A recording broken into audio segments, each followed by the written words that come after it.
The country, its importance to growth and development makes it the #1 prerequisite for a stable community. Political leaders, leaders of thought and other stakeholders in the society provide solutions. Also, on Political Update today, efforts to boost sectors with huge job creation potentials as panacea for youth unemployment. I'm Fisayo Ogunfui. Welcome.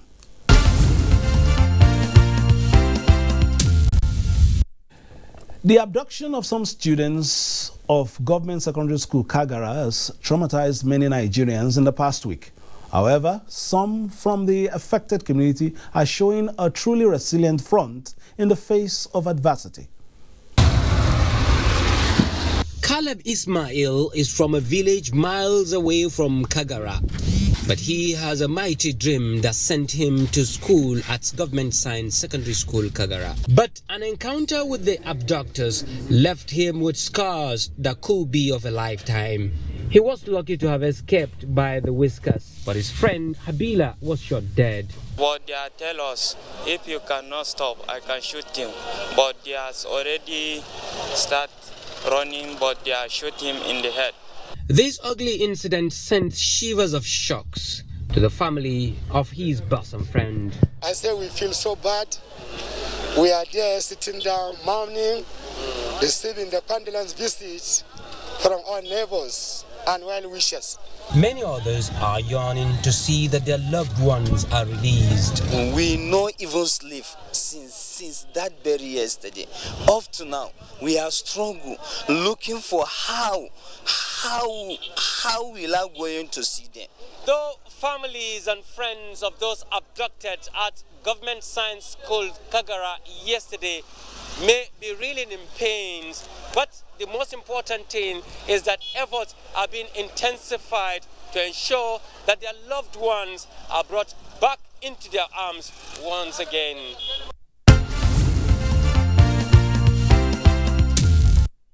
Thank you, Abdullahi. Abdullahi filed that story on Thursday. Now, members of the National Economic Council on Thursday made commitment to compensate victims of clashes in the nation. The meeting also featured an evaluation of social intervention programs aimed at pulling 100 million Nigerians out of poverty. The Council recommitted to the following principles: the protection of all residents of all states, including non-indigenous communities and religious and ethnic minorities within state jurisdictions, the arrest and prosecution of all perpetrators of crime. In collaboration with federal authorities, the reconstruction of destroyed homes and payment of compensation where appropriate by state authorities for damage to property and livelihoods sustained during targeted attacks on communities within the state jurisdictions. Governor Dapo Abiodun speaking on some of the resolutions of the council after the physical meeting which reviewed the security situation in the country. Among the resolutions are that state governments have statutory jurisdiction over forest reserves and will seek federal support for efforts to eradicate forest-based crime. We have to be unanimous and resolute against crime and criminality, irrespective of whom it is committed by. So state governors are unanimous on that. We are going to support each other, support our security agencies, work with the federal government to ensure that crime and criminality are punished. Council also resolved to strengthen the nation's monitoring of its borders to prevent cross-border crimes. Presentation from the Presidential Advisory Council underscores the need for everyone to get involved in having a better country. Poverty eradication is everybody's responsibility, and it should be at the heart of any national development agenda. The chairman of INEC, Professor Mahmoud Yakubu, also made a presentation to the council on the need to expand voter access to polling units across the country. Council resolved to support the Commission's bid to convert polling booths to full-fledged polling units and work out the details of doing so at the state levels. One critical issue Council is drawing the attention of Nigerians to is fake news. This is described as next to coronavirus pandemic. And it is observed that this is causing so much harm, and now is the best time to end it.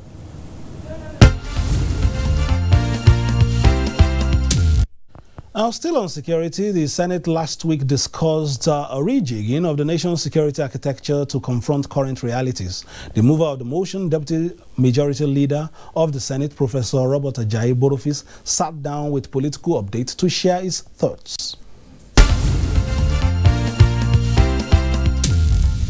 It's a very serious problem confronting us as a nation, and it is very, very important for us to see it as a problem confronting us as a nation, not any ethnic group.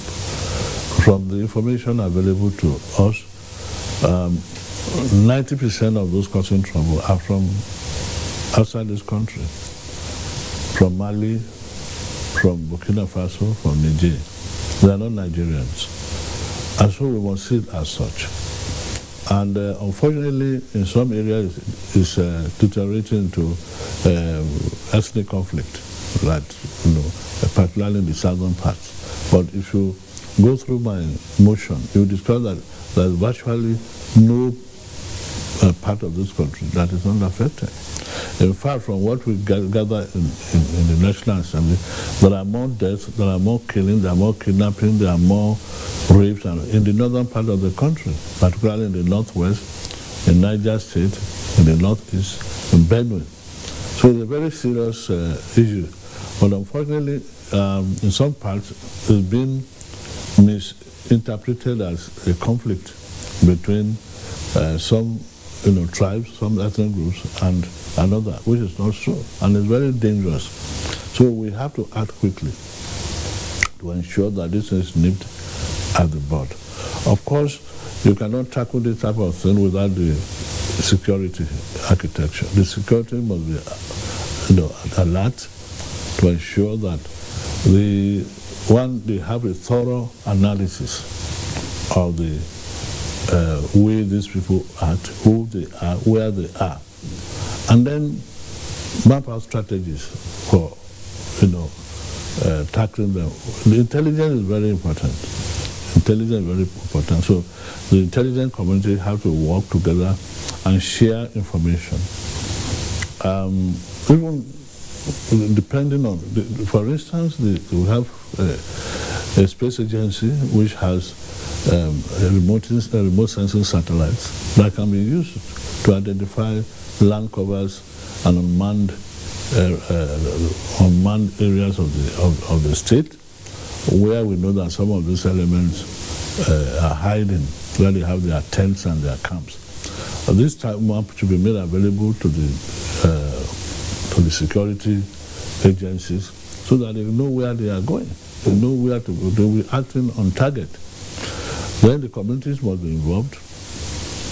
I believe that every state should have a strong community, a security community headed by the governor should involve the Department of Security Services, the SSS, it should involve the military, it should involve the police, it should involve the civil service, civil defense, and other agencies that are involved in security. They should have a meeting, identify, analyze the problem. Every state has areas that are flashpoints where people, if you are talking of Ondo State, between Akure and Akumba, that is a flashpoint area where some of these people act.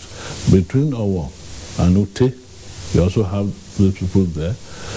Between Ishua and Ajowa, you also have these kidnappers and killers there. So every state has this information.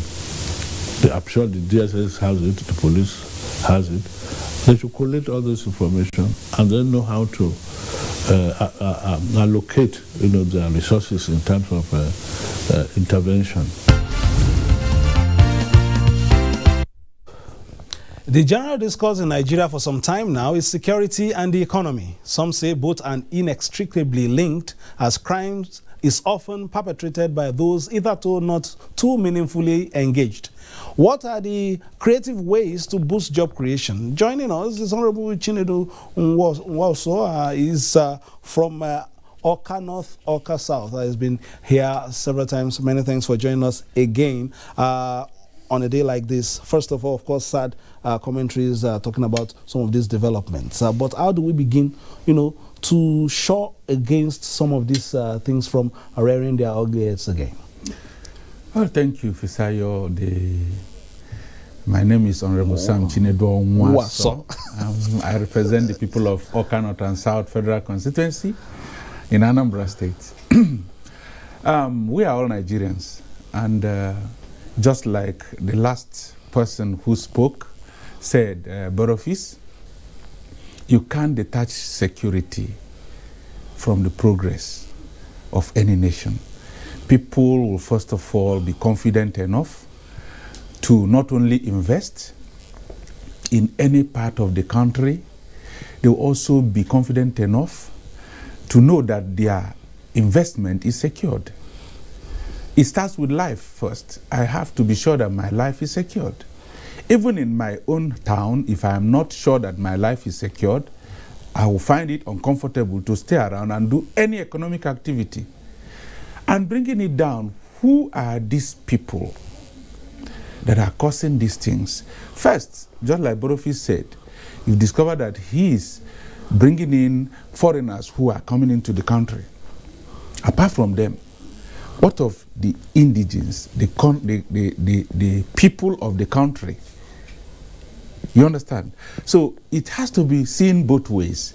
What are we doing as a nation to first of all settle our teeming populace, especially the youth? We've talked about a lot of prospects of bringing to the forefold economic activities.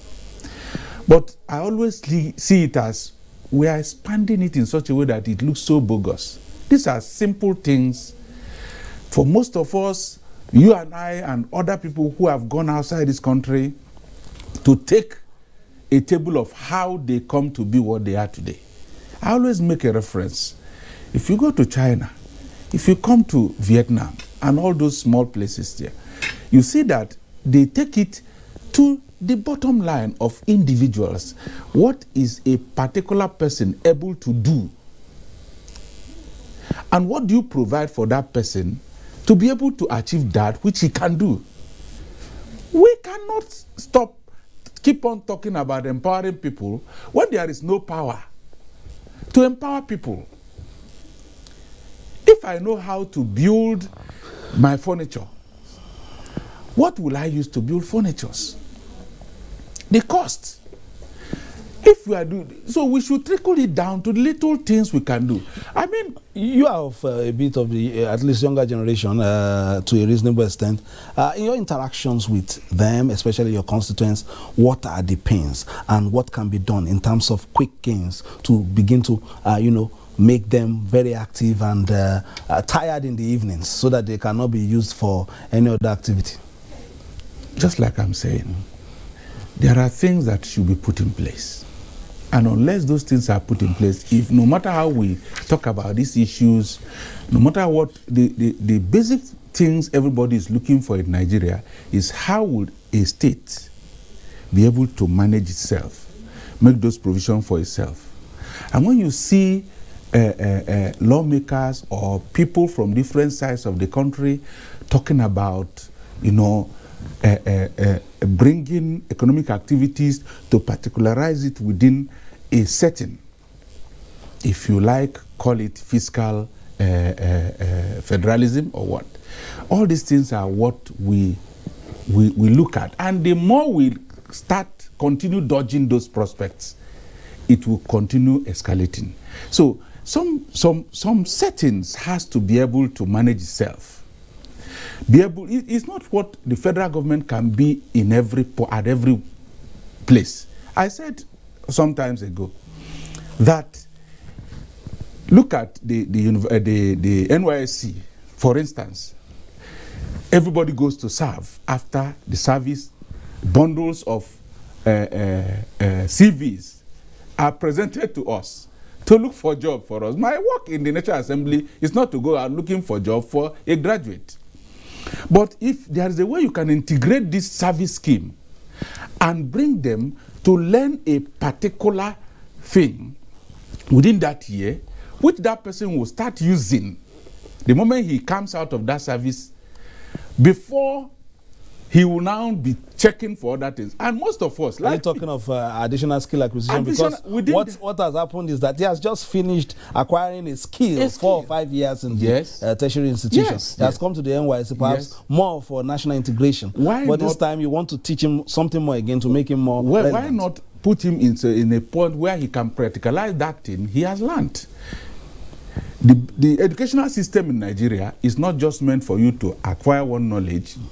I read sciences as a mechanical engineer. When I came out, believe you me, I don't have any other option but to join the building industry. I picked just one aspect of what I learned and started applying it. And I was never employed by anybody. I became an employer of labor.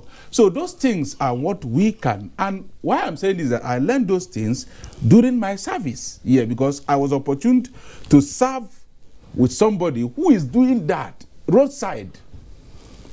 Now that I'm educated, I applied the knowledge and converted that roadside to something bigger. And those are the things. Why? Because then, as at 10, 15 years ago, the power situation in Nigeria is better than it is today. Are we retrogressing or are we progressing?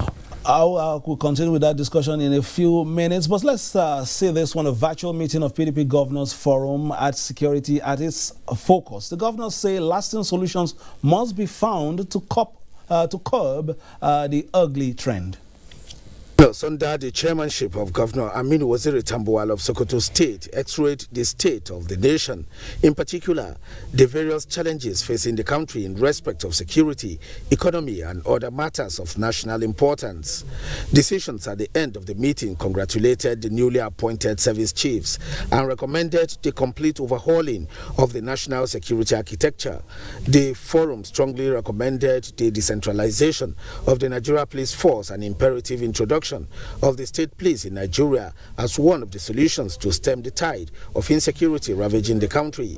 Meanwhile, the PDP National Reconciliation and Strategy Committee, headed by the immediate past President of the Senate, Dr. Bukola Saraki, has met with former governors on the party's platform at the PDP Legacy House in Abuja.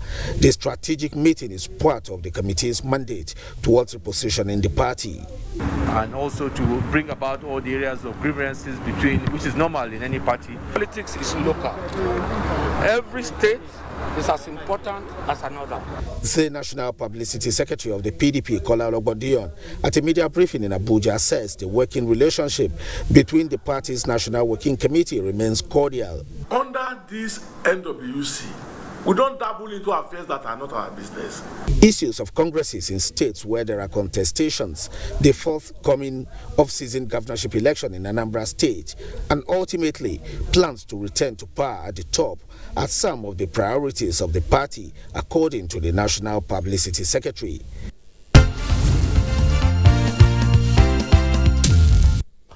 The managing director of Nigerian Film Corporation, Jos Chidiama Dwekwe, has described the ongoing APC revalidation exercise as an opportunity to broaden the party's base.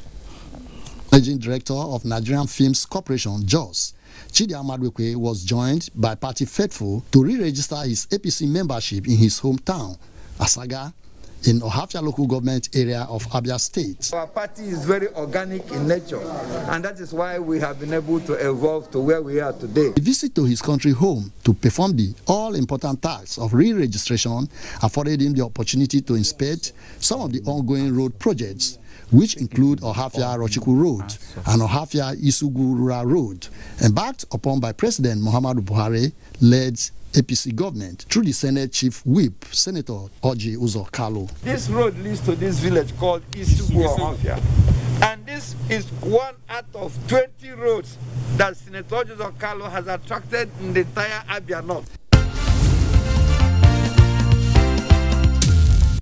home stretch on political update, we still have Honorable Chinedu Onwaso from Oka North, Oka South, a federal constituency of Anambra State.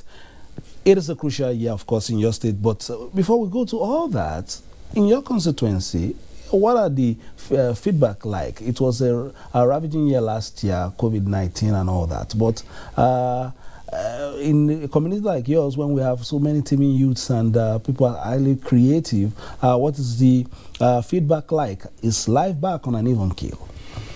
Thank you, Fisayo. Just like any other community in Nigeria, I always say it. And we won't relent. We will continue pushing. It's not all well because those basic things are not there. But we have embarked on a lot of programs, not only to enlighten the youth, but to train them. I always look at the education you give people as the basics on which they will stand firm in whatever they are doing. We were able to do a lot of things last year pertaining the agri sector because I serve both the metropolitan and agrarian. So Oka North specifically, though we had some issue of flooding. And what do they produce majorly? Rice, cassava, and yam. And we have a lot of fishery communities. So, but basically rice, cassava, yam, and those are trending not only as consumables, but they are basic requirements in some industries for raw materials. And we are pushing towards providing things that will make it easier for them to, do more of what they know already. But is the norm that, well, I have not seen a trickle of the present empowerment programs coming to my people because we have applied a lot of times. We have gone through the necessary stages of what it means, but we have not seen. Yeah. Maybe all four things we see how that pans out. Of course, we'll still bring you on the show in subsequent programs. Final word for the Nigerian youth as we round up the program. Well, as a young man, I didn't wait for the federal government to employ me. And then if you know what is best you can do, put it on the table, pursue it. Ideas doesn't just grow. It comes from the little efforts you put on. And I know that Nigerian youths are very creative. If you look at all the industries we have, if you look at the music industry, the film industry, entertainment and other ones, they find a way, to make things happen. And if we bring it on board, especially if the government should direct its reasoning towards making provisions for the basic things we need, road networks, electricity. I know people who can use their hands to produce a lot of things. They have the idea, but the costs of producing those things are enormous without electricity. All right, that's the show. Quite succinctly put, Honorable Chinedu Onwaso of Oka North, Oka South Federal Constituency of Anambra State. Thank you very much for coming. Thank you for watching us again today. Wish you the very best of the weekend. This is Nigerian Television Authority, where we give you the very best of news, reviews, previews, and interviews. Thank you for watching. Stay blessed. We hit you again the proper way on Tuesday. Bye-bye now.